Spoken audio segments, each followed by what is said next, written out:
प्राप्त प्रसंगी प्राप्त स्थळी प्राप्त घटिका कीर्तन रूपी सेवेकरता निवडलेला अभंग खऱ्या अर्थाने पाहायला गेलं जगद्गुरु जगतवंदनीय वैकुंठ निवासी देहू निवासी संत तुकाराम महाराज यांचा 6 चरणाचा या समाजामध्ये राहत असलेल्या ज्यांचं पालकत्व कोणाकडे नाहीये, ज्यांना वाली कोणी नाहीये, जे आपल्यापेक्षा थोडेसे वेगळे आहेत, त्यांचं महात्म्य पटवून देणारा अभंग विठ्ठल.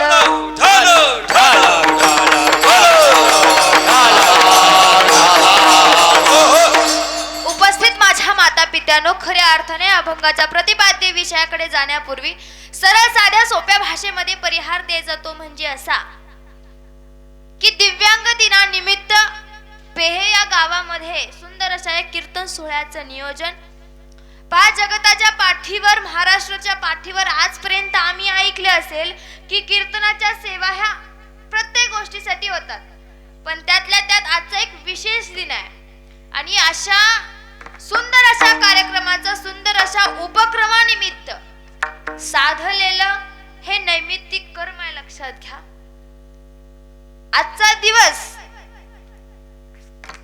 दिव्यांग म्हणजे जे लोक अपंग आहेत किंवा ज्या लोकांचा कोणीही वाली नाहीये म्हणजे थोडक्यात असं नाही की आपल्याला बघणारं कुणी नाहीये, पण असं म्हटलं जातं की देवाने सगळ्यांना देताना सगळं काही समान दिले, पण काही लोक अशी असतात त्यांच्यात थोडीफार कमतरता असते.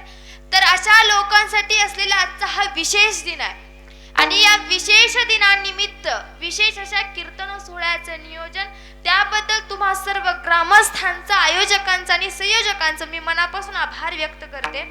कारण तुमच्याकडून उचललं गेलेलं हे पाऊल भविष्याची दिशा बदलणार आहे, भविष्याची विचारसरणी बदलणार आहे. ज्या लोकांमध्ये खऱ्या अर्थाने ज्याच्यामध्ये आम्हाला परमात्मा बघायचा आहे, ज्याच्याकडे बघून त्यांची सेवा म्हणजेच परमात्म्याची सेवा आहे, हे आम्हाला जाणून घेण्यासाठी आजचं नियोजन आहे. लक्षात घ्या, म्हणजे किंबहुना प्रत्येकाला या गोष्टीची जाणीव व्हावी की समाजात राहणारा प्रत्येक जीव हा भगवंताचा अंश आहे. मग त्या भगवंताच्या अंशाची केलेली सेवा म्हणजे परमात्म्याची सेवा आहे, हे जाणण्याकरिता केलेला उपक्रम विठ्ठल.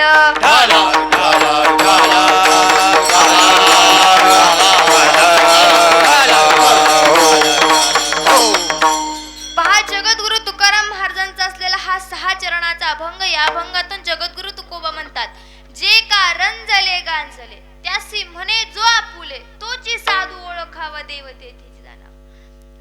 तुकोबा म्हणतात, समाजात राहणारी जी लोक रंजलेली आहेत, गांजलेली आहेत, काहीतरी समस्येनी ग्रासलेली आहेत, अशा लोकांमध्ये जो व्यक्ती देव पाहतो तो साधू आहे. लक्षात घ्या, आणि त्या माणसाचं चित्ताचं तुकोबा वर्णन करतात. तुकोबा काय सांगतात, अगदी एखादा लोण्याचा गोळा कसा असतो, मऊ असतो, मृदू असतो, मृदू सभाय नवनीत तैसे सज्जनाचे चित्त. तुकोबा म्हणतात, एखाद्याचं चित्त, ज्याचं चित्त लोण्यासारखं मऊ आहे, तो खरा सज्जन आहे. ज्याला आपल्या लेकरासारखी मया, आपल्या लेकरासारखं प्रेम, आपल्यापेक्षा कनिष्ठ असलेल्या दास आणि दासींबद्दलही होतं, तो खरा सज्जन आहे. तुकोबा म्हणतात, समाजामध्ये प्रत्येकामध्ये ज्याला भगवंताची मूर्ती दिसते तो खरा सज्जन आहे, तो खरा साधू आहे. मग समाजामध्ये असलेल्या अशा प्रत्येक व्यक्तीच्या ठिकाणी देव पाहण्याची वृत्ती जर आपल्या अंतःकरणामध्ये निर्माण झाली तर समजून घ्या, आपल्या अंतःकरणामध्ये साधू संतांनी जो उपदेश समाजापर्यंत पोहोचवला तो उपदेश खऱ्या अर्थाने आमच्या अंतःकरणात उतरला.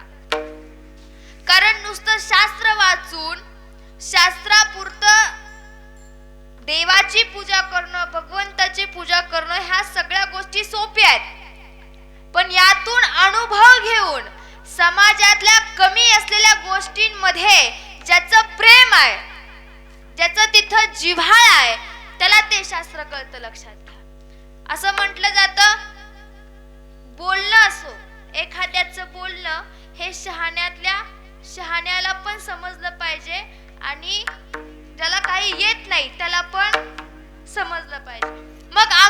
वृत्ती तीच असावी, किंबहुना आपल्याही डोक्यात तोच विचार असावा की या समाजामध्ये असलेला प्रत्येक व्यक्ती हा एकच आहे. काय एक आहे? कारण सर्व घटी रामदे हा देही एक. प्रत्येकाचं हृदय जरी वेगळं असलं तरी प्रत्येकाच्या अंतःकरणामध्ये असलेलं चैतन्य कसं आहे? एक आहे. मग आम्हाला देवानी जर 2 हात, 2 पाय, 2 कान, 1 नाक असं जर दिलं असेल तर आपण फार भाग्यवान आहे. आणि ज्या लोकांमध्ये याची कमतरता असते, लक्षात घ्या, ते आपल्यापेक्षा हुशार असतात. का तर आपल्यापेक्षा जास्त कला त्यांच्यामध्ये असते. किंबहुना त्या लोकांचा जर आशीर्वाद आपल्याला मिळाला ना तर आपल्या जीवनाचं कल्याण होतं. लक्षात घ्या, इतके श्रेष्ठ असतात ते लोक. कारण आपल्यापेक्षा, इतर समाजापेक्षा ते वेगळे आहेत, म्हणजे त्यांचं महात्म्य फार आहे. लक्षात घ्या. आणि या सगळ्यांचा कोणी नसतो असं नाही बरं. आंधळ्या पांगळ्याचा एक विठोबा दातार, तो पांडुरंग परमात्मा सगळ्यांचा आहे. लक्षात घ्या, तो सगळ्यांचा वाली आहे. सकल जीवांचा करी तो सांभाळ, तुझं मोकलील ऐसे नाही. सगळ्यांना तो बघतो. लक्षात घ्या, गुरुदास महाराजांना 2ही हात नव्हते आणि 2ही पाय कसे होते? ते पूर्णपणे अपंग होते. पण देवाने हे सगळं बघितलं का? देव स्वतः गुरुदास महाराजांसाठी पंढरीहून भेटायला आला. या सगळ्या गोष्टी जर गुरुदास महाराज अपंग असून त्यांच्या भक्तीमुळे देव तिथं आला तर देवाने आपल्याला सगळं दिलंय की नाही? देवे दिला देह भजने गोमटा, तो या झाला फाटा. लक्षात घ्या, ज्याला हात नाही, ज्याला पाय नाही, ज्याला डोळे नाही, तो सुद्धा देवाला बघतो. आपल्याला तर सगळं आहे की नाही? मुळातच बाह्यरंगाने जो पाहतो ते देवाचं रूप आहे, पण अंतरंगाने जे पाहतो तो ते देवाचं खऱ्या अर्थाने स्वरूप आहे. मग आमच्या 2 डोळ्यांनी काय पाहावं, कानाने कान ऐकावं. आणि लक्षात घ्या बरं, तुकोबाचा एक अभंग आहे. तुकोबा म्हणतात, बोलावा विठ्ठल, पहावा विठ्ठल, करावा विठ्ठल. ज्याला डोळ्यांनी विठ्ठलाला बघता येत नाही तो खरा आंधळा आहे. ज्याला कानाने विठ्ठलाचं गुणगान ऐकता येत नाही तो खरा बहीर आहे. ज्याला मुखाने विठ्ठलाचं नाव घेता येत नाही तो खरा मुका. लक्षात घ्या. मग आपण कोण आहे? आपल्याला असून तरी उपयोग आहे का? जर आपण या सगळ्या गोष्टी करत नसेल तर आपण सुद्धा तेच आहे. लक्षात घ्या. असं नाही ज्याला ऐकता येत नाही तो बहिर आहे असं म्हणता येत नाही, कारण त्यानं आपल्यापेक्षाही खूप काही ऐकलेलं आहे. कारण ऐकणं फक्त कानाने नसतं बरं, ऐकायचा एक गुण आहे. जर आपल्या हाताला कोणाचा स्पर्श झाला तर तो स्पर्श आम्हाला ऐकू येतो. का ऐकू येतो? कारण ही 5 ज्ञानेंद्रिय आहेत, 5 कर्मेंद्रिय आहेत, 11 मन आणि 12 बुद्धी आहे. मग ज्याच्याकडे 5 ज्ञानेंद्रियापैकी एक ज्ञानेंद्रिय जरी नसलं तरी 11 मन आणि 12 बुद्धी हे 2ही इंद्रिय असे आहेत त्या 5 ज्ञानेंद्रियाचं काम करतात. विचार करा, 84 लक्ष योनींमध्ये माणसाच्या योनीला आपण आलो, त्यातल्या त्या सर्व गुण संपन्नांनी आलो, सर्व ठाई व्यवस्थित आलो. आता आलोय ना, मग ज्याच्यासाठी आलोय ते केलं पाहिजे की नाही? मग कशासाठी आलो? याच देही घडे देवाचे भजन, आणि हे ज्ञान नाही कुठे. हे ज्ञान दुसरं कुठेही. किती जरी ठरवलं कुत्र्याने भक्ती करायची, कुत्र भक्ती करू शकतं का? किती जरी ठरवलं गाढवाने भक्ती करायची, गाढव भक्ती करू शकत नाही. तुम्हाला आम्हाला ते ज्ञान आहे, कारण बुद्धीचे वैभव अन्य नाही तुझे, एक केशवराजे सकळ सिद्धी. बुद्धीचं वैभव महान आहे, आपल्याकडे ज्ञान ग्रहण करण्याची क्षमता आहे. मग या सगळ्या गोष्टी जर आपल्याकडे असतील तर त्याचा यथोचित प्रयत्न किंवा यथोचित त्याचं आचरण झालं पाहिजे. लक्षात घ्या. कारण काय होतं, ज्या हेतूसाठी आलो तोच हेतू जर विसरला तर चुकली यावर मग फेरा पडेल. हेतू विसरून चालत नाही, हेतू समजला पाहिजे. का आलो, काय करायचंय, नेमकं माझ्या जन्माला येण्याचं वर्म काय आहे. 84 लाख योनीपैकी मी माणसाच्याच योनीला का आलो? बरं, माणसाच्या योनीला येऊन सुद्धा जर अजून मी त्या ज्ञानापर्यंत गेलो नसेल तर अजूनही मी अज्ञानी आहे. मग मग शेवटपर्यंत जीवाने अज्ञानीच राहायचंय का हो? शेवटपर्यंत अज्ञानाच्या अंधारातच राहायचंय का? कुठेतरी ज्ञानाचा प्रकाश आम्हाला मिळावा. मग हा ज्ञानाचा प्रकाश आहे तरी काय? हा ज्ञानाचा प्रकाश आम्हाला सांगतो मी तो वासुदेव तत्वता. मग आपण वासुदेव आहे तर शेजारचा कोण आहे? आपण वासुदेव आहे तर शेजारचा कोण आहे? तो सुद्धा परमात्मा आहे. जे जे दिसे भूत ते ते मानी जे भगवंत. समाजातल्या प्रत्येक गोष्टीत जर देव आहे तर आम्ही पाहिला का हो? खरं सांगा, आम्ही पाहिला का? कलियुगात आज आपल्या घरातल्या लोकांमध्ये लोक माणसं बघत नाहीत, देव बघायची गोष्ट फार लांब आहे. आज जर तुम्ही समाजात गेलात तर अशा कित्येक घटना आहेत ज्या घटना पाहिल्यानंतर प्रश्न उभारतो, माणसातला देव सोडा, माणसातला माणूस हरवलाय. मग कुठं हरवला हा माणूस? हा माणूस तिथं हरवला जिथं स्वतःच्या लेकरांनी आई वडिलांना घराबाहेर काढलं. माणूस तिथं हरवला जिथं त्याच्या स्वतःच्या भावामध्ये एका बांधासाठी भांडणं लागली. माणूस तिथं हरवला रस्त्यावर एखाद्याचा अपघात झाल्यानंतर हातामध्ये मोबाईल मध्ये व्हिडिओ काढताना तो माणूस हरवला. माणूस कुठं हरवला? तर ज्या समाजामध्ये, ज्या भारतामध्ये एका स्त्रीला लक्ष्मी मानलं जातं, एका स्त्रीला सरस्वती मानलं जातं, त्या देशामध्ये एखाद्या स्त्रीवर अन्याय करता माणूस हरवला. मग जर माणूसच हरवलाय तर माणसात देव दिसन का? जर दिसला असता तर या सगळ्या गोष्टी घडल्या असता का? अहो, चालती बोलती माणसं ही भगवंताच्या मूर्ती आहेत.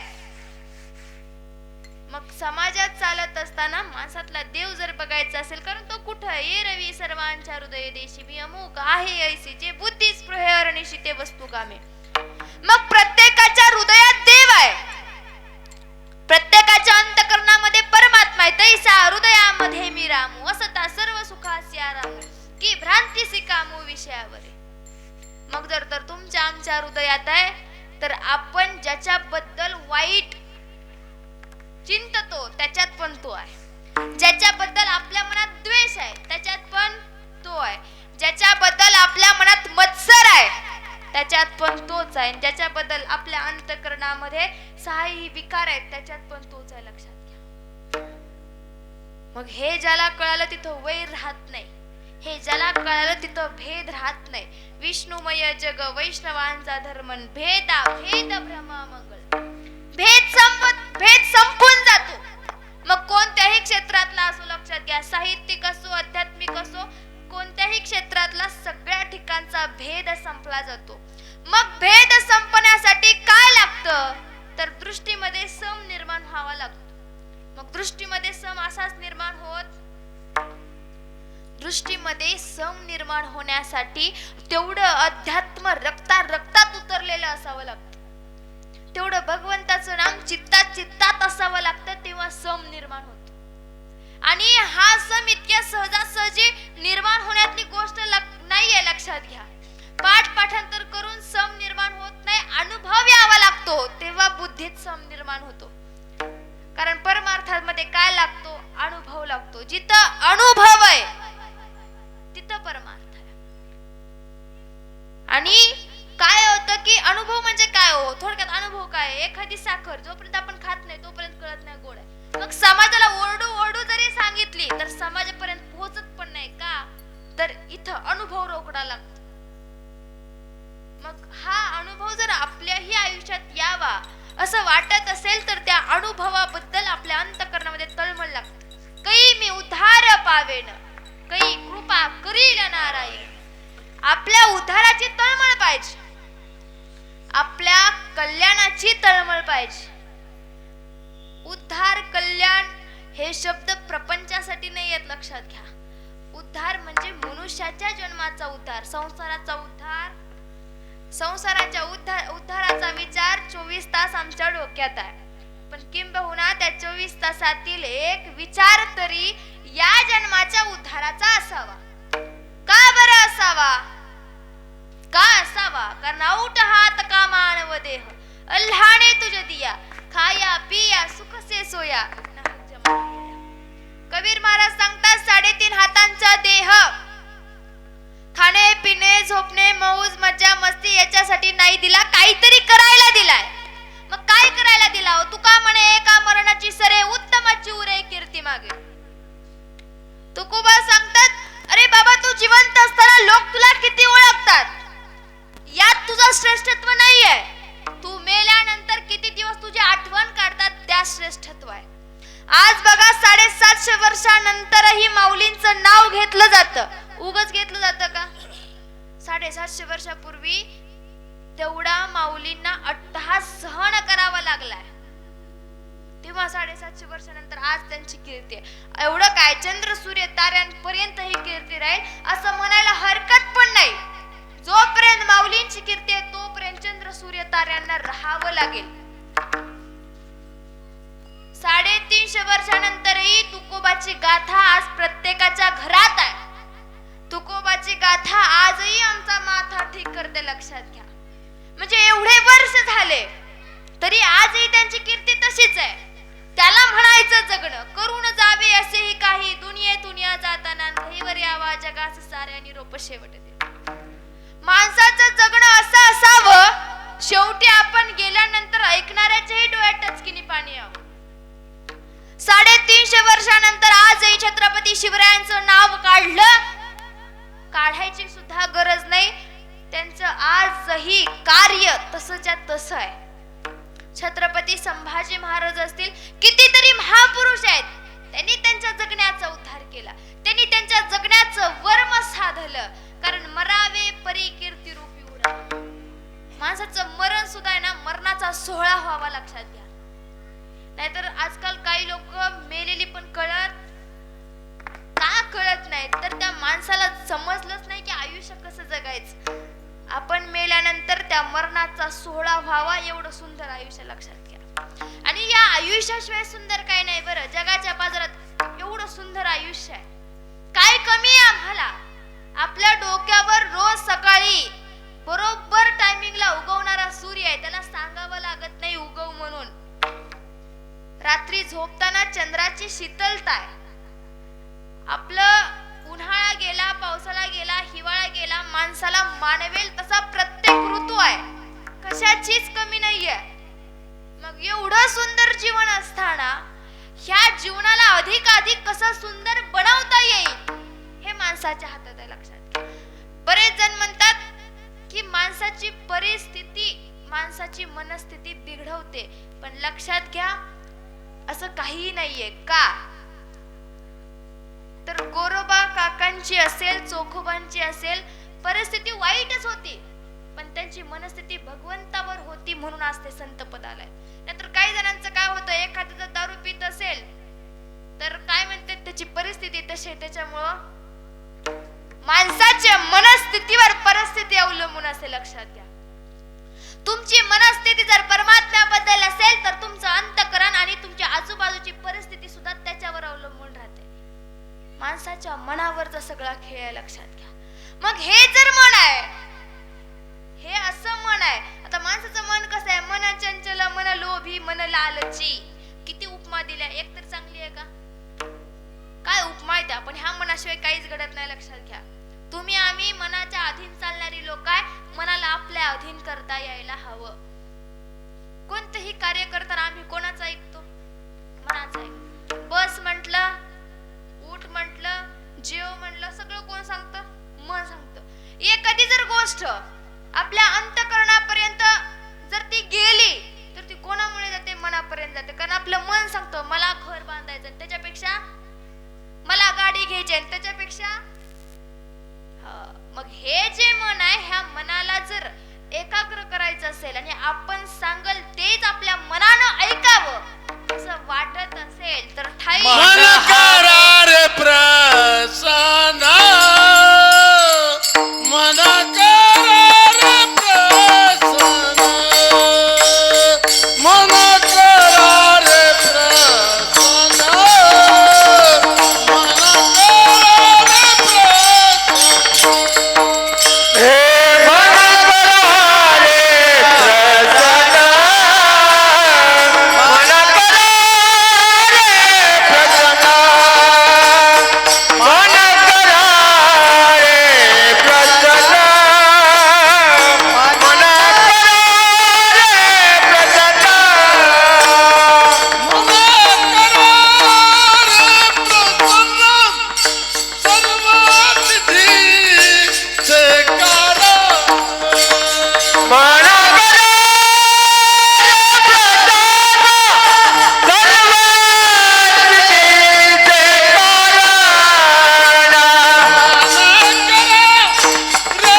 सुद्धा घडतं आणि कठीणातलं कठीण व्रत सुद्धा घडतं. फक्त त्याच्यासाठी मन कसं पाहिजे? माणसाचं मन याला जर भगवंतासाठी प्रसन्न करायचं असेल तर तू म्हण हे मीची करी माझ्या भजनी प्रेम धरी सर्वत्र नमस्कारी मजे एकात. आपलं मन भगवंताच्या ठिकाणी लीन झालं पाहिजे. आपलं मन भगवंताच्या ठिकाणी लीन झालं पाहिजे. मन हा मोगरा अर्पणेश्वरा, मन हा मोगरा अर्पणेश्वरा, मन हा मोगरा अर्पणेश्वरा, मन हा मोगरा अर्पणेश्वरा, मन हा मोगरा अर्पणेश्वरा,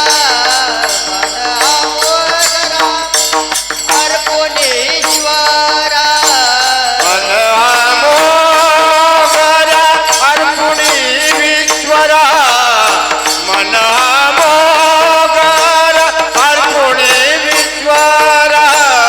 पुनरापि संसारा येणे नाही, पुनरापि संसारा येणे नाही, येणे नाही. मन हा मोगरा अर्पणेश्वरा, मन हा मोगरा अर्पणेश्वरा, मन हा मोगरा अर्पणेश्वरा, मन हा मोगरा अर्पणेश्वरा.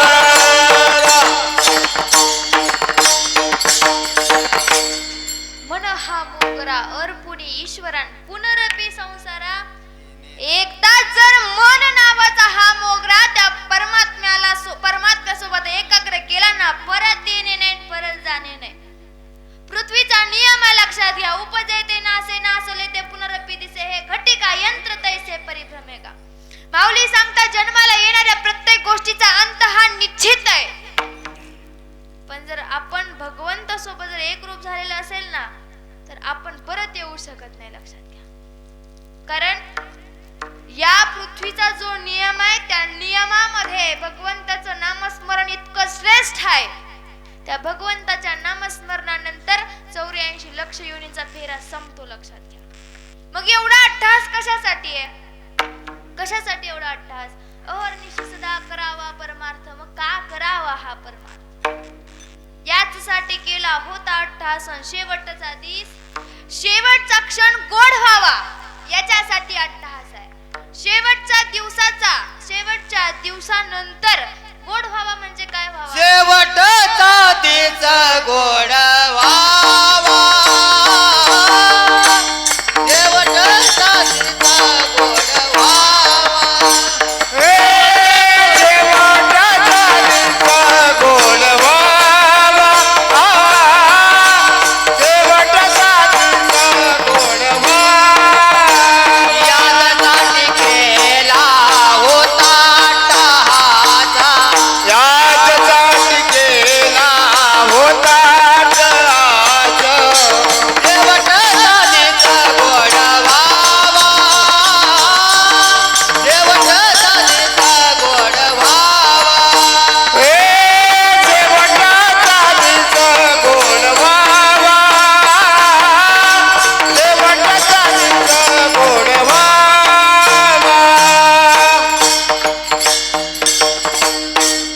याचसाठी केला होता अट्टहास. शेवटचा दिवस गोड व्हावा. आता गोड व्हावा म्हणजे आता आपण मेल्यानंतर आपल्याला कळणार आहे का गोड आहे का?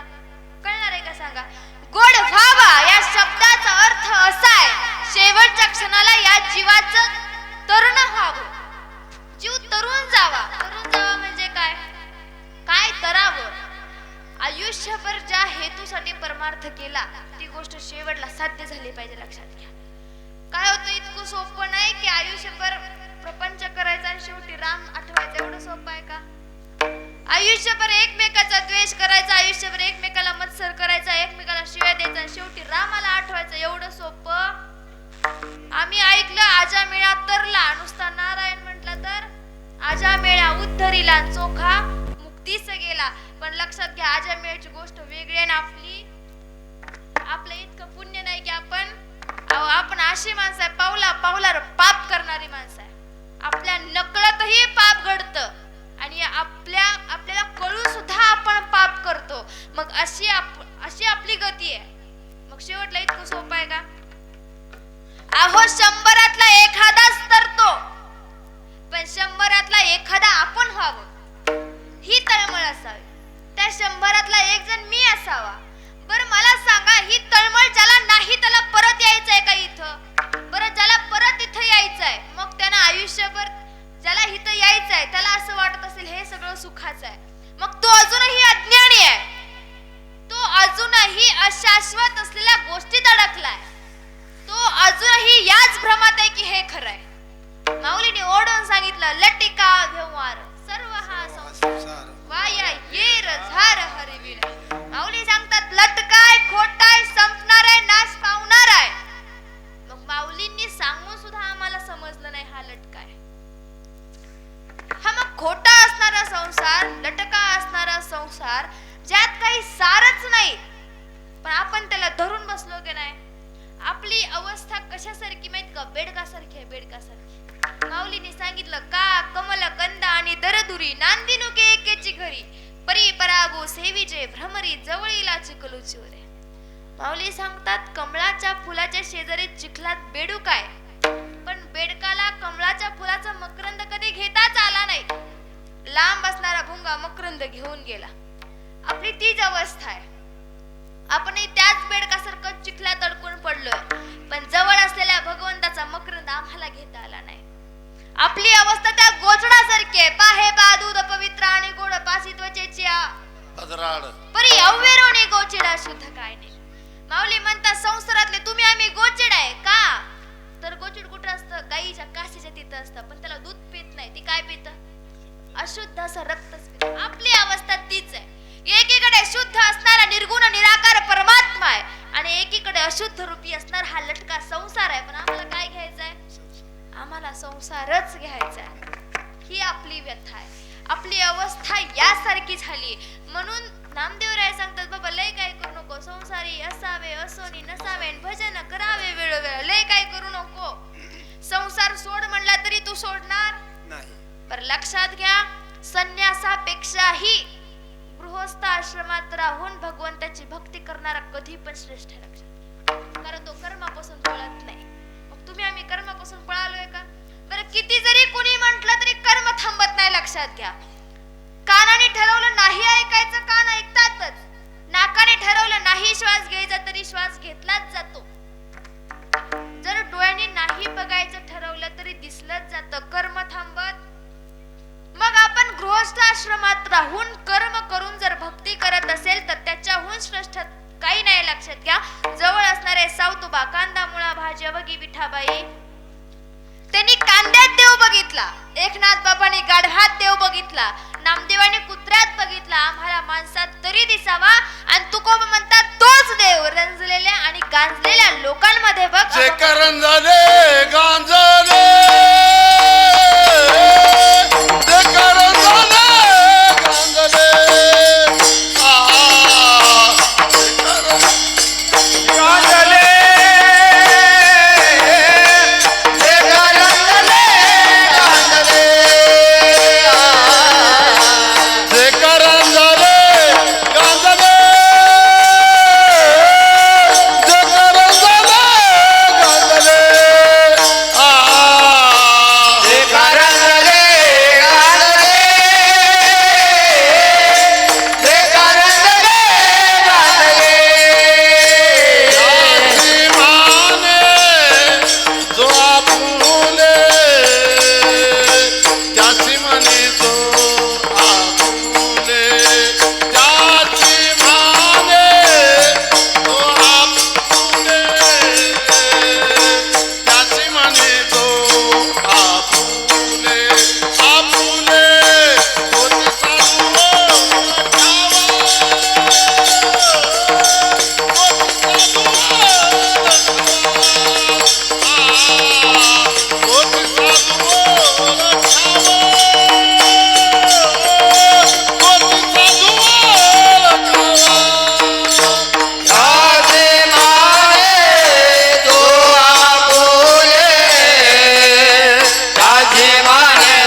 विरंजलेल्या गांजलेल्या लोकांना जो व्यक्ती आपला म्हणतो का हो आपण? खरं सांगा.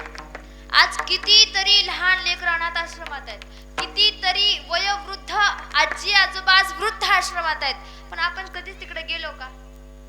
कधी गेलो का त्यांना बघायला? अहो, आज आपल्या लेकरांना बघायला आपण आहे, पण त्या लेकरांना बघायला कोणी नाही. याच्याही पेक्षा आता सध्याची परिस्थिती जरा बरी आहे, पण पूर्वीच्या काळी कसं होतं, ते लोक कुठेही असायचे.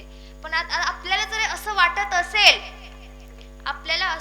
असेल की वृद्धाश्रमाची संख्या वाढली म्हणजे भारताचा विकास होतोय, तर तो अजिबात होत नाहीये. का होत नाहीये? वृद्धाश्रमात कमी होण्यासाठी प्रयत्न झाले पाहिजे.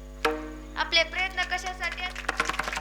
वृद्धाश्रम वाढण्यासाठी, ते कमी व्हावे याच्यासाठी प्रयत्न. मग कमी व्हावे याचा अर्थ काय हो?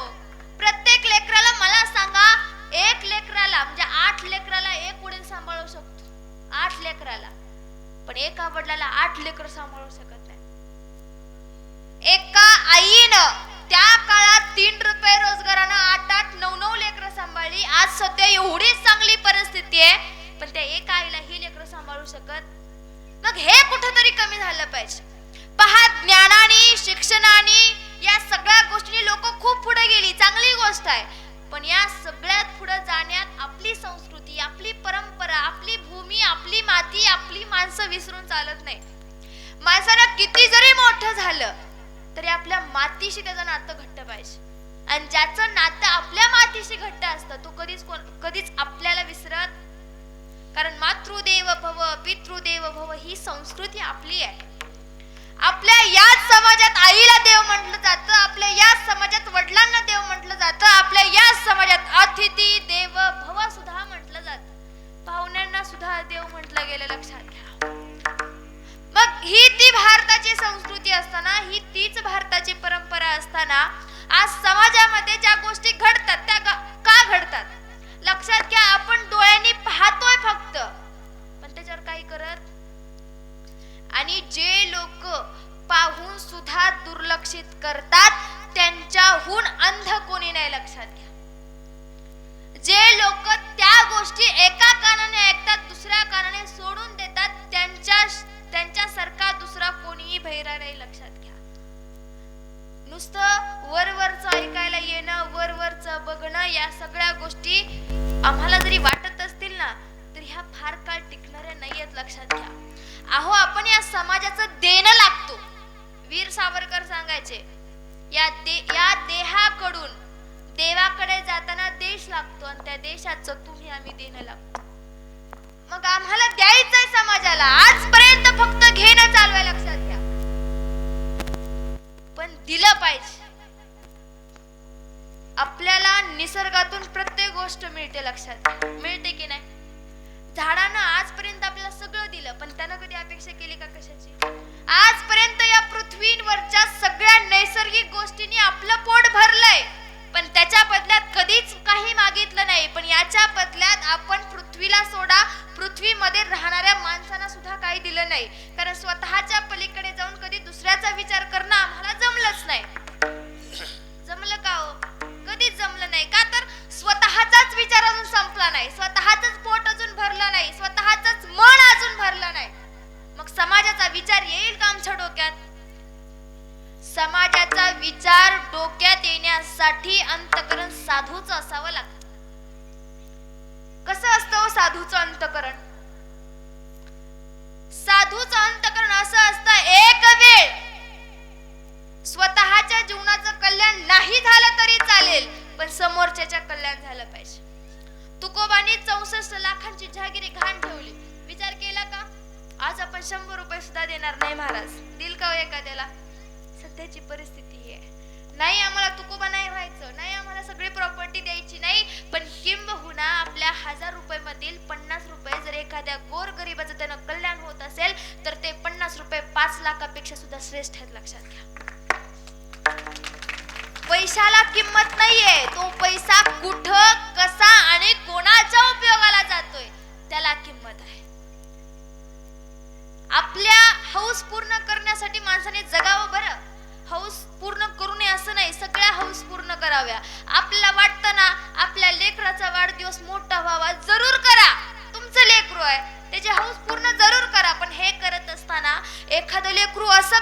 ज्याला आई नाही, ज्याला वडील नाही, ज्याला पाहता येत नाही. जिथं मी 5,000चा वाढदिवस करणार आहे तिथं मी 4,500चा करतो, पण 500 रुपये तरी त्या. ही भूमिका मनात येणं सुद्धा खूप मोठी गोष्ट आहे, पण मनात आली पाहिजे. ज्याच्या मनात ही गोष्ट आली ना, लक्षात घ्या त्याचं अंतःकरण इतकं शुद्ध आहे.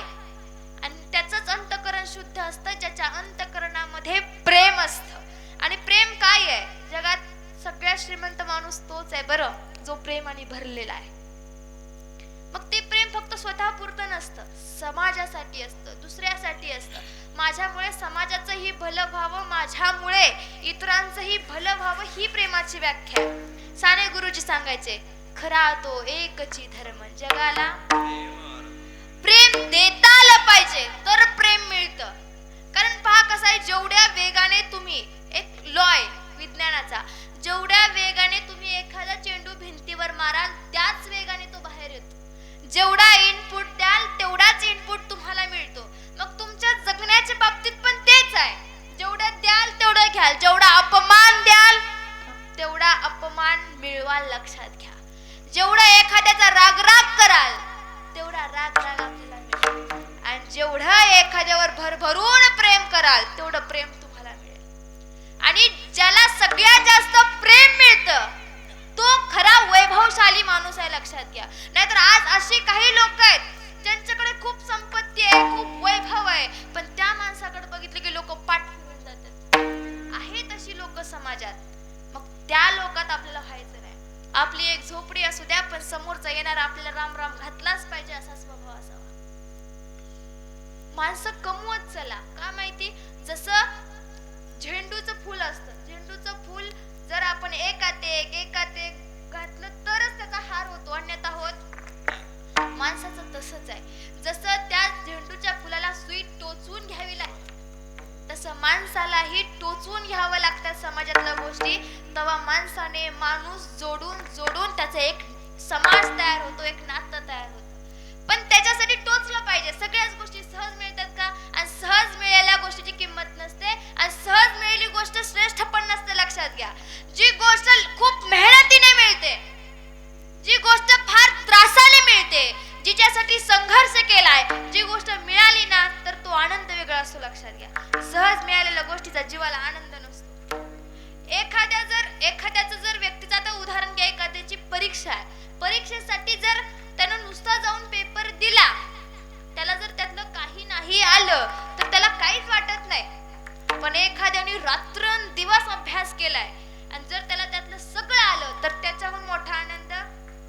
पण कसं आहे माहिती का, आपल्याला एखादी गोष्ट येत नसली आणि ती नाहीच आली तर दुःख होत नाही, पण येत असूनही ती करता नाही आली तर त्याचं दुःख वेगळं आहे. हे समजलं पाहिजे. काही गोष्टी आम्हाला समजतात बरं, माणूस इतका तो हुशार आहे, त्याला सगळं समजतं, पण त्या आचरणात येत नाही. म्हणतात ना, कळते पण आणि माणसाचा देह असाच आहे, वळत कधीच वळत नाही. आणि चांगल्या गोष्टीसाठी तरी वळायला पाहिजे. कळतं सगळ्याला, कळून घेतलं पाहिजे आणि ते वळवलं पण पाहिजे. ज्याला वळतं, लक्षात घ्या, ज्याला वळतं त्याला जगण्याचं वर्म कळतं. समाजात खूप अशी माणसं आहेत, लक्षात घ्या. आज कितीतरी पावला पावलावर म्हणा, राज्यात म्हणा, देशात म्हणा, अशी काही माणसं आहेत ज्या माणसांचं नुसतं नाव जरी घेतलं तर आपल्या डोळ्यासमोर एक वेगळ्या प्रकारचा आदर निर्माण होतो. मग तो आदर ती व्यक्ती श्रीमंत म्हणून होत नाही, त्या व्यक्तीने असं काहीतरी कार्य केलं. माणसाला किंमत नाहीये, माणसाने केलेल्या कार्याला किंमत आहे. तुम्ही जर दारूच्या दुकानात गेलात, तुम्ही फार श्रीमंत आहात, तुम्ही दारूच्या दुकानात गेलात तर नाव लोक कोणाला ठेवणार? तुम्हाला ठेवणार. त्याच ठिकाणी जर तुम्ही एखादं चांगलं काम केलं तर चांगलं कोणाला म्हणणार? तुम्हाला म्हणणार. दारू आणायला गेलेले तुम्हीच, चांगलं काम करणारे मग कार्याला किंमत आहे. आपलं कार्य जेवढं चांगलं, जेवढं श्रेष्ठ. आणि कर्म कसं आहे माहिती का, आम्हाला पृथ्वीवर राहून वाटत असेल मी करतोय कोणाला दिसत नाही, मांजरांना किती पण डोळ झाकून दूध पिऊ द्या, ते बघणारा सगळं बघतोय. माणसानं कर्म इतकं चांगलं करावं. कलियुगात स्कीम उलटी आहे, तुम्हाला माहिती ना. आधी कसं होतं, या जन्मात करायचं, पुढच्या करायचं आणि या जन्मातच जे पेराल तेच उगवतं आणि जे करायचंय तेच आम्हाला परत भरायचंय. लक्षात घ्या. माणसाने परमार्थाकडे जात असताना, भगवंताकडे जात असताना समाजातला हिस्सा म्हणून जर जगलात ना तर त्या गोष्टी फार सोप्या होतात.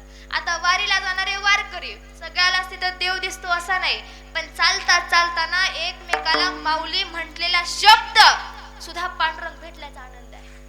पण ते माऊली म्हणण्यात जे प्रेम आहे, एकमेकाला देण्यात जो आनंद आहे, ती खरी जगण्याची रीत आहे. आपण म्हणतो बघा, आनंद या जीवनाचा कसा असावा, चंदनासारखा सुगंधित असावा. पण चंदनासारखं सुगंधित होण्यासाठी तेवढं झिजावं लागतं. मग झिजलं तर माणूस चमकतो. लक्षात घ्या. लोखंड बघा, ते जर जास्त दिवस ठेवलं तर त्याचा गंज चढतो का नाही? आपण पण जास्त दिवस तसंच जर राहिलो तर आपल्याला गंज चढणार आहे. लक्षात घ्या. जो झिजला तो चमकतो. मग आम्हाला झिजायचंय. कशासाठी झिजायचंय? प्रत्येकासाठी झिजायचंय, प्रत्येक कार्यासाठी झिजायचंय, आपल्या उद्धारतेसाठी जगायचंय. आणि समाजाची व्यथा जर पाहायला गेला, आपल्याला चांगला मार्ग दाखवणारा या समाजात चांगलाच असेल असं नाही. कारण झालंय काय, बाटल्या खूप आहेत, सगळ्या सारख्या दिसतायत, पण त्याच्या आत काय कोणाला माहिती नाही. वरपांगी दिसणारे सगळे चांगलेच दिसतायत, पण त्याचा अंतरंग कसा आहे कोणी सांगू शकत नाही. मग साधू संतांचं सांगणं आहे, तुकोबाचं सांगणं आहे, ज्याचं अंतकरण लोण्यासारखं आहे. लोणी कसं असतं? मऊ असतं, मृदू असतं. मग मऊ असणाऱ्या लोण्याचं अंतकरण ज्याचं आहे, ज्याच्या अंतकरणामध्ये फक्त समाजाचा विचार आहे. अगदी पहा, सध्याची स्थिती जर पाहायला गेली तर वरी भगवा झाला नामे, अंतरी वश केला कामे, तया म्हणून नये साधू जगी विटंबना बाधू, ही समाजाची व्यथा आहे. वर भगवी कपडे घालणारे खूप लोक आहेत, पण त्यांच्या आतमध्ये जर काम, क्रोध, लोभ, मद, मोह, मत्सर यानं जर राज्य केलं असेल तर तो साधू नाही. लक्षात घ्या. कारण कलियुगी घरोघरी संत झाले फार आणि वित्त भर पोटासाठी हिंडती दारोदार, समाजाची ही व्यथा आहे. जर कलियुगामध्ये आपण राहत असून सुद्धा जर आपल्या अंतःकरणात स्वतःच्या पोटाचा विचार आहे तर ते संत नाही आहेत. लक्षात घ्या. संत कोणाला म्हणायचं? सन्मार्गम वर्तिनम सत्य. सत्य जो सत्य मार्गाने चालतो तो खरा संत आहे. ज्याचा अंतःकरण आईसारखं निर्मळ आहे तो खरा संत आहे. कारण आईच्या अंतःकरणात स्वतःच्या लेकराविषयी जसं प्रेम असतं तसं साधू संतांच्या अंतःकरणात समाजाविषयी प्रेम असतं, म्हणून तिला माऊली म्हणतात. माऊली म्हणजे काय? जिला लेकराचं हित हवं असतं तिला माऊली म्हणतात. मग तुमच्या आमच्या जर या अंतःकरणामध्ये समाजाचं हित असेल तर आपलं अंतःकरण सुद्धा सज्जनाचं आहे. लक्षात घ्या. आपलं अंतःकरण जर लोण्यासारखं मऊ दुसऱ्यासाठी असेल तर आपलं हृदय हे सज्जनाचं आहे. लक्षात घ्या. आणि तुकोबा म्हणतात, सज्जन सज्जन सज्जन दिसण्यात सज्जन नाहीये. त्या सज्जनाची व्याख्या तुकोबांनी अभंगाच्या 3ऱ्या चरणात सांगितली. सबाया नवनीता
सज्जनाचे. म्हणजे तुकोबा सांगतात लोण्यासारखं अंतःकरण. नवनीत म्हणजे काय? लोणी. मृदू म्हणजे काय? मऊ. ज्याचं अंतकरण लोण्यासारखं मऊ आहे ते सज्जनाचं चित्त आहे, लक्षात घ्या. मग आपलं सुद्धा चित्त सज्जनाचं व्हावं ह्याच्यासाठी काय करावं लागल? सध्याची परिस्थिती काय आहे? नाही मन निर्मळ, काय करील असं आपण. आमचं बाह्य रंग चमकवण्यासाठी खूप गोष्टी आहेत, लक्षात घ्या. पण अंतरंग जर चमकवायचा असेल तर त्याला एकच गोष्ट आहे. ती कोणती गोष्ट आहे? तुकडोजी महाराज सांगतात, घे घे घे हरिनाम घे, माया सारी सोडून दे, हात लावून नशिबाला का रडतो सडाई दाई या संसाराच्या पायी. नरासारखा नरजन्म पुन्हा मिळायचा नाही, नरासारखा नरजन्म पुन्हा मिळायचा नाही. नरासारखा नरदेह पुन्हा मिळायचा नाही, नरासारखा नरदेह पुन्हा मिळायचा नाही. तू म्हणशील घरदार ते तर इथेच राहील सार, तू मेल्यावर तुझं घर हे गावाच्या बाहेर. मेल्यावर तुझं घर हे गावाच्या बाहेर. काय सांगतात तुकडोजी महाराज? तुकडोजी महाराज सांगतात, अरे बाबा भगवंताचं नामस्मरण कर. का कर? तुला वाटत असेल सगळं माझंय, तुझं काहीच नाहीये. तू आहे तोपर्यंत तुझ्या देहाला किंमत आहे. तू जर निघून गेला तर तुला कोणीही किंमत देणार नाही. आपण मेल्यानंतर आपल्या मातीला आलेली लोक देहाला शिवलत अंघोळ करतात. आहे का किंमत आम्हाला? तुकडोजी महाराजांचं म्हणणं आहे, तुला वाटत असतील घरातली सगळी तुझी आहेत. अरे तू मेल्यावर तुझ्या अंगाचं सोनं सुद्धा काढून घेतलं जातं. तू म्हणशील बायका पोर ती तर तुझ्या मागची चोर, पोराची तर तुझ्या मागची पोर. तू म्हणशील बायका पोर ती तर तुझ्या मागची चोर. ओ म्हणशील बायका पोराची तर तुझ्या मागची पोर. तू मेल्यावर खापर फोडतील तुझ्याच डोक्यावर. मेल्यावर खापर पडतील तुझ्याच डोक्यावर. अहो, आपल्या घरातल्या एखाद्या कर्त्या पुरुषाने जर कर्ज करून ठेवलं असेल, काय म्हणतात, जाणारा गेला, कर्ज पाणी आमच्यावर ठेवून गेला. सध्याची स्थिती आहे, लक्षात घ्या. आपलं असं कोणी नाहीये. आपलं असं या जगात स्वतःचा देह सुद्धा आपला नाहीये. धृतराष्ट्राचे 100 पुत्र होते, धृतराष्ट्राला मरावं लागलं. पांडवांनी आयुष्यभर वनवास भोगला, पण पांडवांना सुद्धा जावं लागलं. देवाची द्वारका सोन्याची होती, तिला बुडावं लागलं. रावणाची सोन्याची लंका होती, तिला जळावं लागलं. आपलं तर काहीच नाहीये. म्हणून महाराज सांगतात, तुकड्या म्हणे घोडे हत्ती त्याची इथेच होईल माती. म्हणे घोडे हाती त्याची एकच होईल माती. म्हणे घोडे हत्ती त्याची इथेच होईल माती. म्हणे घोडे हाती त्याची एकच होईल माती. रावण मेला लंका जळाली तशीच होईल गती. रावण मेला लंका जळाली तशीच होईल गती.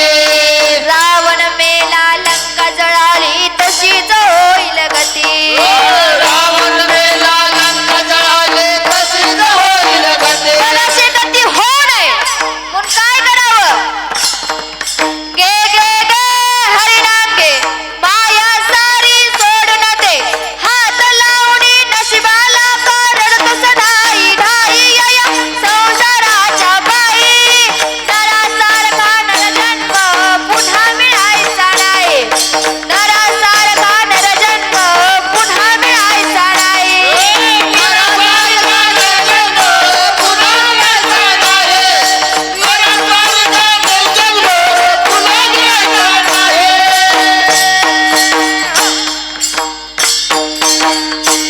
काय म्हणतात तुकडोजी महाराज, फार किती सुंदर सांगितलं. आणि अगदी तुम्हाला आम्हाला समजेल इतक्या सोप्या शब्दात सांगितलं. वेदांत मांडला पण अतिशय सुंदर शब्दात मांडला. अशिक्षितल्याही अशिक्षित लोकाला कळावं एवढं सुंदर सांगितलं. काय सांगितलं? भगवंताचं नामस्मरणाशिवाय सगळं व्यर्थ आहे. आम्हाला सगळं आमचं वाटतं. एकनाथ बाबा ओरडू ओरडू गेले, नाही कुणाचे कुणी तुझे नव्हे कुणी, अंतील जाशील एकल्या प्राण्या माझे माझे म्हणून. मग आता तुम्ही घरी जाल सांगाल कीर्तनकार महाराजांनी कीर्तनात सांगितले, नाही कुणाचे कुणी सगळ्याला घराबाहेर काढू, सगळे तुमचेच आहेत, सगळे आपलेच आहेत, पण शेवटला आपलं कोण नाही. तुका म्हणे तुझं सोडविना कोणी एका चक्रपाणी. त्या भगवंताशिवाय शेवटच्या क्षणाला आम्हाला सोडवायला कोणी येणार नाही. लक्षात घ्या, तो एकटा आहे जो आमच्यावर निरपेक्षपणे प्रेम करतो. तो एकटा आहे जो आपल्यावर निस्वार्थपणे प्रेम करतो. त्याच्या दारात जर कधी गेलात तर स्वार्थासाठी जाऊ नका. त्याच्या दारात जर कधी उभारलात तर कधीतरी त्याला मागा. आपण सगळं मागतो पण त्याला सोडून मागतो. अहो देव हा साध्य आहे, साध्य. त्याला आपण साधन बनवलं. त्याच्याकडून घेणं आणि देणं एवढंच चालू आहे, पण त्याच्या बदल्यात त्याला कधीतरी मागा. सगळ्या जगाला माझं म्हणतो तर कधीतरी म्हणा देव माझा माझा आणि मी देवाचा. भगवंताच्या दारात जेव्हा जेव्हा उभाराल तेव्हा तेव्हा देवाला म्हणा, हेचे दान देगा देवा, तुझा विसर न व्हावा. आम्हाला कुठल्याच गोष्टीचा विसर होत नाही, फक्त देवाचा होतो. तो एकटाच आहे जो आम्हाला आधी मधीन कधीतरी आठवतो, सारखा आठवत. आणि तो पण कधी आठवतो? कामाशिवाय आठवत, दुःखाशिवाय आठवत. अहो जसं हक्काने त्याला दुःखात आठवता तेवढंच हक्काने त्याला सुखात आठवत चला. त्याच्या इतका सखा कोणी नाही, त्याच्यासारखी आई नाही, त्याच्यासारखा बाप नाही. कृष्ण माझी माता, कृष्ण माझा पिता, बहिणी बंधू चुलता कृष्ण माझा. मग या अभंगाचे दोन अर्थ होतात, लक्षात घ्या. आता नामदेवांनी सुद्धा अभंग लिहिला, विठ्ठल माझी माता, विठ्ठल माझा पिता, बहिणी बंधू चुलता विठ्ठल माझा. मग नामदेवाने असा अभंग लिहिल्यावर नामदेवाच्या वडिलांना राग आला. नामदेवराय म्हटले, तुझे आई वडील जिवंत असताना तू असं म्हणूच कसं शकतो की विठ्ठल तुझी माता आहे, विठ्ठल तुझा पिता आहे, आम्ही कोण आहे? नामदेवराय सांगतात, अहो बाबा या अभंगाचा अर्थ असा नाहीये तो माता आहे तो पिता आहे, तर तुम्ही विठ्ठल आहात आणि तुम्हीच खऱ्या अर्थाने माझी माता माझी विठ्ठल आहे, माझा पिता माझा विठ्ठल आहे. दत्त माझी माता, दत्त माझा, बहिणी बंधू चुलता दत्त माझा. कारकुणाची जयंती होती, दत्त महाराजांची जयंती होती. मग जर ते दत्त असतील, तो विठ्ठल असतील, तो श्रीकृष्ण परमात्मा असेल, जर आम्हाला घरातच दिसत असेल, माय बाप केवळ काशी तेने का जावे तीर्थाशी. जर आपले आई वडीलच आपले खऱ्या अर्थाने तीर्थ स्वरूप असतील तर जीवाने तीर्थ का फिरावं. आता तीर्थ फिरू नये असं सांगितलं नाहीये, तीर्थ फिरायला सुद्धा सांगितलंय. तीर्थाला गेल्यानंतरच पुण्याची प्राप्ती जीवाला होते, परंतु याच्यासाठी सांगितलं घरातल्या आई वडिलांना लाथा घालून देवाला पूजत असतील तर ते व्यर्थ आहे. कळालं, समजलं? ह्या सगळ्या गोष्टी आमच्या जीवनात यायला पाहिजेत, ह्या सगळ्या गोष्टी आम्हाला समजायला पाहिजेत. आणि हाच हेतू तुकोबाचा आहे. तुकोबा म्हणतात, अगदी ज्याप्रमाणे तुझ्या लेकराला तू प्रेम करतो त्याचप्रमाणे जर तुझ्यापेक्षा कनिष्ठ असं कुणी असेल किंवा तुझ्या दारात काम करणारं कोण असेल तर तुझ्या दारात काम करणाऱ्या त्या दास दासींवर सुद्धा तुझ्याच पुत्रासारखं प्रेम कर. अभंगाचं 5 दया करणे जे पुत्राचे, दया करणे जे पुत्राचे, दया करणे जे पुत्राचे, दया करणे जे पुत्राचे, दया करणे त्या पुत्राची, दया करणे त्या पुत्राची.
तोची साधू ओळखावा, तोची साधू ओळखावा, तोची साधू.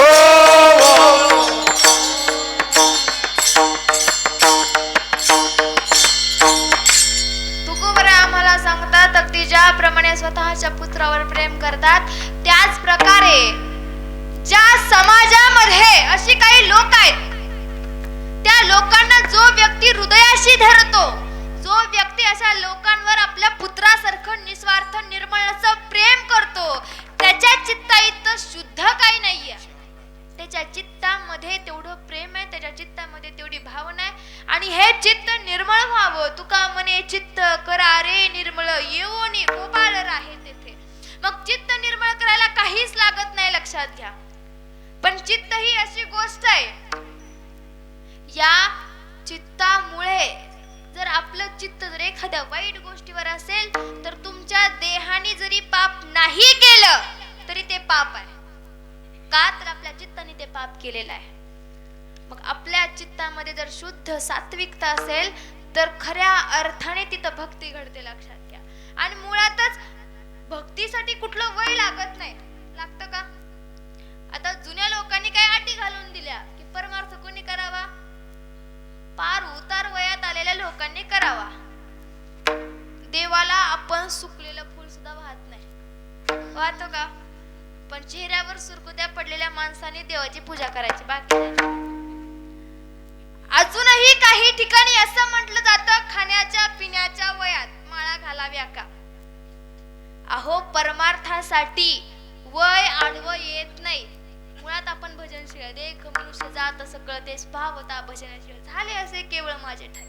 मग आईच्या गर्भात असल्यापासून जर आपण भगवंताची भक्ती करतोय, परंतु काय होतं, बाहेर आल्यानंतर मायेचा स्पर्श होतो हे सगळं विसरतो.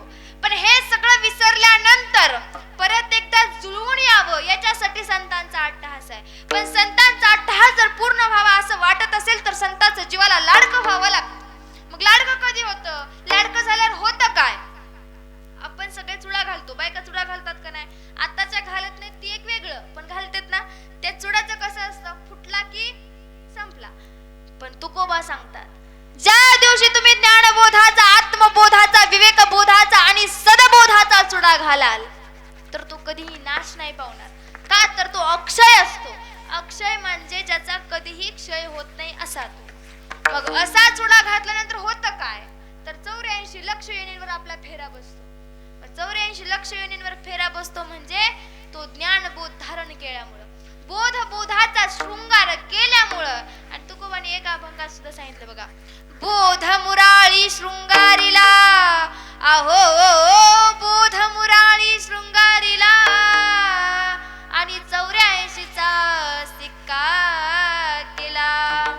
तुकोबा म्हणतात बोध बोधाचा शृंगार जर धारण केला तर 84 वर सिक्का बसतो. पण त्याच्यासाठी संतांचं लाडकं व्हावं लागतं. कसं व्हावं लागतं? लेक लाडके लाडके लेक मी संतांची, लाडके लाडके लेक मी संतांची, लाडके लाडके लेक मी संतांची, लाडके लाडके लेक मी संतांची.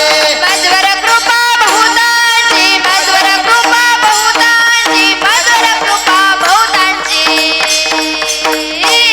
लेक लाडके लाडके लेक मी संतांची, लाडके लाडके लेक मी संतांची, लेक लाडके लाडके लेक मी संतांची, लेक लाडके लाडके लेक मी संतांची. एकदा का संतांचं लाडकं झाला तर देवाचं लाडकं व्हायला वेळ लागत नाही. कारण संतांविना प्राप्ती नाही ऐसे वेद देते ग्वाही. संतांची संगती मनोमार्ग गती आकळावा श्रीपती येणे पण ते हरी प्राप्तीसी उपाय. धरावे संतांचे ते पाय. संतांचे ब्रह्मज्ञानाचे पाय जर जीवाने धरले ना तर जीवाचा तो शेवटचा जन्म आहे. मग अनुभव यावा, जीवामध्ये भाव निर्माण व्हावा. कारण भावी विना देव न कळे निसंदेह, गुरु विना अनुभव कैसा कळे. अनुभव जर कळायचा आहे तर गुरु शिवाय कळत नाही. म्हणून जाणते न गुरु भजिजे तेने कृत कार्य होईजे, जैसे मूळ सिंचन सहज शाखा पल्लव संतोष. म्हणून जीवनात जर गुरु असेल, जीवनात जर संत असतील तर खऱ्या अर्थाने समजून जायचं शेवटचा जन्म आहे. विठ्ठल झाला, झाला, झाला, झाला, झाला.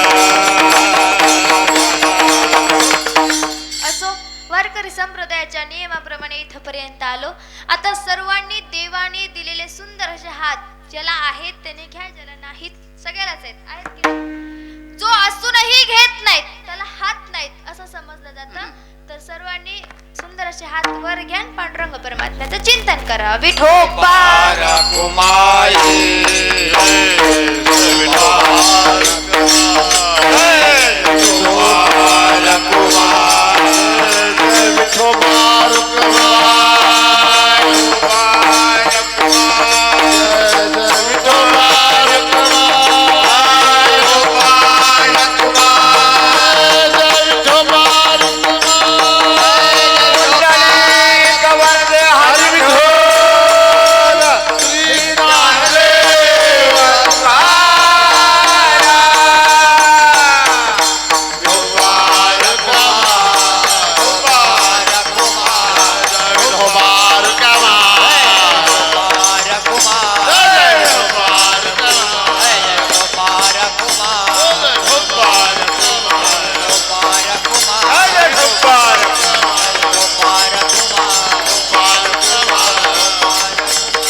त्यासी म्हणे जो आपुले तोची साधू ओळखावा, देव तेथेची जाणावा. तुकोबाई ज्याप्रमाणे आम्हाला सांगितलं ते आपल्या जीवनामध्ये कुठेतरी आचरणाला आलं पाहिजे.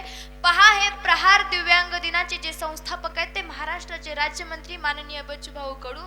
खरं तर असं म्हणतात, एखाद्या जर गोष्टीला जर प्राधान्य द्यायचं असेल तर त्याच्यासाठी कुणीतरी एक पाऊल पुढे यावं लागतं. तसंच त्या व्यक्तींनी हा प्रहार दिन म्हणजे दिव्यांग दिनानिमित्त जे काही पाऊल उचललं, त्यामुळे आज गावागावामध्ये का होईना अशा व्यक्तींचा सन्मान होतो, अशा व्यक्तींचा आदर होतो आणि त्यांच्याबद्दल समाजामध्ये एक प्रकारची आपुलकी निर्माण होते. आपण त्यांचेही मनापासून आभार व्यक्त करूया. तुम्हाही सर्व ग्रामस्थांचे मी मनापासून आभार व्यक्त करते की तुम्ही खऱ्या अर्थाने हा उपक्रम पुढे नेण्याचा प्रयत्न केलात. हेच खरं तर धर्माचं कार्य. हे जर घडत गेलं का नाही, वडील जे जे करते तया नाम धर्म ठेविती. आज तुम्ही या धर्माचं पालन कराल, उद्या तुमचा वंश या धर्माचं पालन करेल आणि असंच लावलेल्या एका रोपट्याचं वटवृक्षात रूपांतर झाल्याशिवाय राहणार नाही. विठ्ठल